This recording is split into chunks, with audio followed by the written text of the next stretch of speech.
amigas, hola amigos. Continuamos con esta serie de vídeos de aproximación a la historia de la Sociedad Teosófica Española. Los que estáis siguiendo la serie sabéis que nuestro objetivo, además de hablar estrictamente de esa propia historia de la sociedad de la teosofía en España, es también acercar percepciones y visiones acerca de la propia teosofía e intentarlo también que lo tengamos desde perspectiva, desde puntos de vista que no solamente sean españoles e incluso que no solamente sean europeos. Y hay vídeos en los que hemos contado con personas que proceden de América Latina y que han servido para tener un acercamiento a su propia historia personal y su aproximación a la teosofía, pero también para conocer la interrelación entre la teosofía española y la teosofía en esa parte del mundo.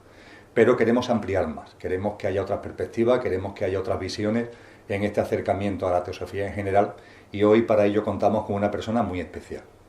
Es, yo creo que un referente viviente de la teosofía a nivel internacional. Ha sido vicepresidente de la Sociedad Teosófica Internacional en una época muy importante para esa sociedad, que fue la presidida por Rada Burnier, y ha hecho también como vicepresidente la transición a lo que es el actual momento de la Sociedad Teosófica con Tim Boy, al que hemos tenido en estos vídeos a la cabeza. Su nombre es Mahandra Shingal. Él lleva ya muchos años de práctica teosófica. Es una persona que no solamente desde el punto de vista intelectual, que tiene muchísimo que aportar ahí, sino desde el punto de vista vital, de lo que es su experiencia de vida, es todo un referente y todo un ejemplo a seguir. Es una persona a la que aquí, en la distancia, en España, la queremos mucho, le tenemos mucho cariño, y la verdad que estamos muy agradecidos a que haya tenido la deferencia con nosotros de sentarse aquí y de compartir este vídeo. Así que os dejo con Mahandra, al que le agradezco nuevamente. Thank you very much. Thank you. Realizado el agradecimiento a Mahandra, os tenemos una sorpresa. También en parte es una sorpresa para el propio Mahandra, y es que hemos invitado a sumarse a este vídeo a su esposa, a Shashi Shingal. Y lo hemos hecho porque también creo que merece y tiene todos los honores para que comparta este rato y comparta estos vídeos. Ella es también una teósofa, no solamente personalmente con una trayectoria muy larga, sino una teósofa de generaciones. Posiblemente ahora, cuando comparta el vídeo conjuntamente con su marido, tendrá ocasión de hacernos referencia a esas 4 generaciones de la que ella procede de Teósofos, y seguro que es la presencia de Mahandra y la presencia de Shashi, y además hacerla juntos, no hacerla por separado, sino hacerla juntos, va a dar un valor añadido a estos vídeos. Así que al agradecimiento que antes le hacíamos a Mahandra, se lo hacemos ahora a su esposa. Muchas gracias a los dos por compartir este encuentro, y os dejamos con ellos. I first learned about Theosophical Society from a book in which Annie Besant's biography was written. I was 10 years old then. And what I found in that book most impressive to me was Annie Besant's communication skills. So I decided to join high school in a place where they were giving special training in communication schools. And I was there for 2 years. Then again I heard about the Central Hindu College, which Annie Besant had founded in Varanasi, at that time Banaras, for the youth. I wanted to get admission there in my high school, senior high school, but I was late in making my application, so I got into Banaras, another college, a science college, the Queen's College. But then I knew that Central Hindu College was there, the Theosophical Society headquarters, Indian section headquarters were there. I used to go there sometimes. Then the second time I found that I was married in 57 with Shashi, and I found that that family was a long-standing Theosophical Society people. And whenever I went there, I sometimes had a chance to attend a Sunday meeting, but often when that meeting was not there, I used to pick out some books from the shelf that was full of theosophical books, and I used to read them, and they interested me quite a great deal. But then nothing happened for 21 years after our marriage, and suddenly there was a convention in Banaras in 1978. Her father was the convention officer, and he said that we could come and attend if we liked. We decided to go there, and we were so impressed in that convention, seeing that people from so many nationalities and cultures and races and faiths had assembled there, but all of them in a brotherly feelings. That was one thing. The second thing which impressed us was the prayers of all religions. That is in the beginning done in all conventions. That impressed us. And then we found that everybody who was there, knowing that we are just beginners and have not much experience of the Teosophical Society, they dealt with us in a very friendly and humble manner. That also impressed us. Then we became members in that very convention in 1978. President was Coates, and he gave us the diplomas. Radha Barnia was just finishing her term as the General Secretary of the Indian section. So that is how it began. But then we got so interested in the Teosophical Society that we were in Delhi, and at that time there was one Mr. Shanti Sarup Verma. He later was looking after the archives in Adyar for 7 years. Meeting used to be held at his place under the banner of the Besant Lodge. Mm-hmm. So every Friday the meeting was there. I used to come from the office and rush by our car to attend the meeting eagerly. And that continued. Then in Delhi itself, I was nominated as the president of Delhi Federation. Mm-hmm. So I took charge. And that's how I stepped into Theosophy. I already had interest in reading things, so I got onto it. But in the meantime, I was a student. After graduating from the Queen's College, Banaras, I got admission in Allahabad University. There, Professor Dr. I.K. Temani was there, but I never knew that he was a person interested in Theosophy at that time. I learned it only later. So that is how the beginnings took place, and I think I did quite well as president of Delhi Federation. We invited Radha Barnia. We got the mentorship of Shanti Sarup Verma as well as Suren Narayanji, who was the international vice president for 15 years. Mm-hmm. So the beginning was like this. You were general secretary also, no, for so many years? She's telling me that was much later. Mm-hmm. I retired from the railways in 90, and Mrs. Radha Barnia used to stay with us since 1985, always in Delhi. She was wanting me to take the position of general secretaryship. I told her that I will not leave Delhi till my mother, who is ailing, is with us, mm-hmm. because she has a lot of relations in Delhi. So I will not go to Banaras until she was there with us.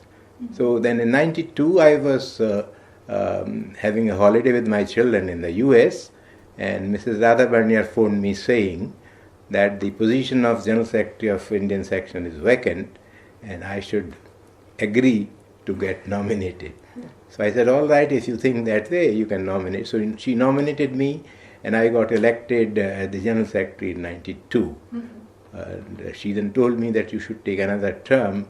So in 95, I was re-elected to the Indian section. You see, after I was elected as the General Secretary of the Indian section, and I was parting company with my friends in Delhi, I was surprised that nobody knows what Teosophical Society is. They asked me, where are you going, what are you going to do? So I told them that this is such and such organization. It has been headed by eminent presidents like Alcott and Annie Besant and others. Oh, they said, we never told us about it. I said there was never an opportunity to tell you about it. So I was General Secretary there, but when I reached there, I got a letter, handwritten letter from Radha Barnia. She was at that time in Brazil, attending, I think, the World Congress. That was in Brazil at that time, 93.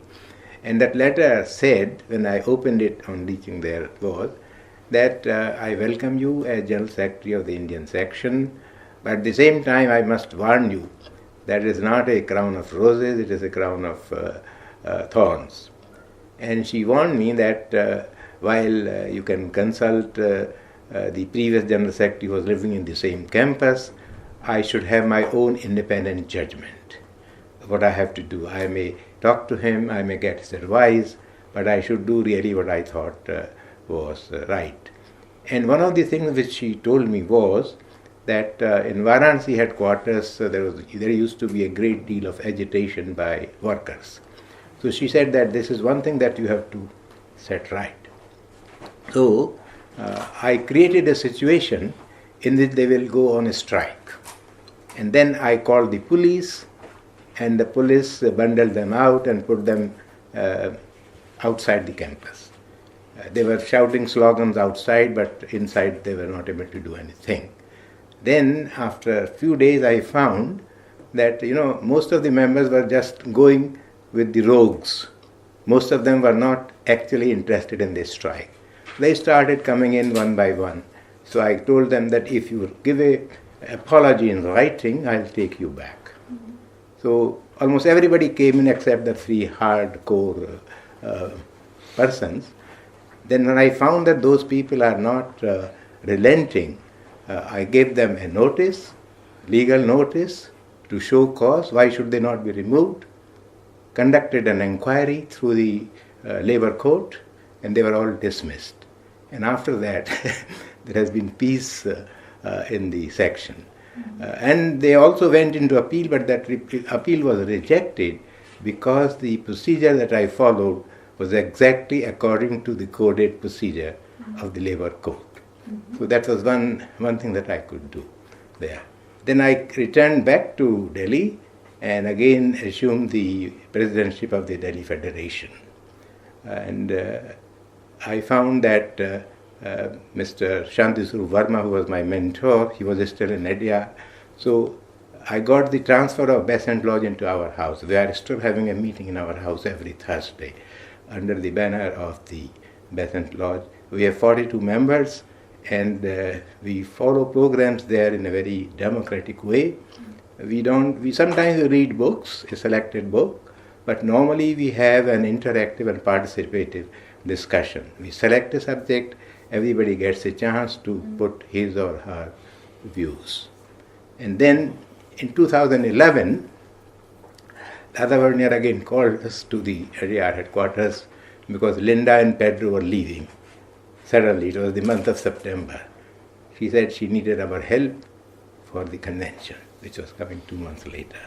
We immediately went there and stayed there in the campus, helped in organizing the convention in 2011. And then she told me that she's nominating me to the post of International Vice President. So first of all, I was not agreeing. Then we decided to be there and stay long term.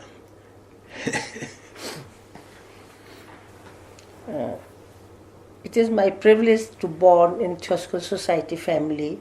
My father, my grandfather, they were all members, and I saw many photographs of N. Shriram and my grandfather together, even my father together.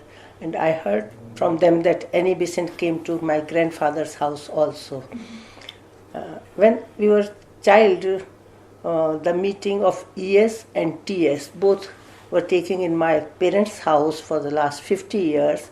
And when some important person is coming for lecture, my father used to tell us that you attend the meeting and don't make any noise, just listen carefully. Though we were child, we were not able to understand anything, but we used to attend.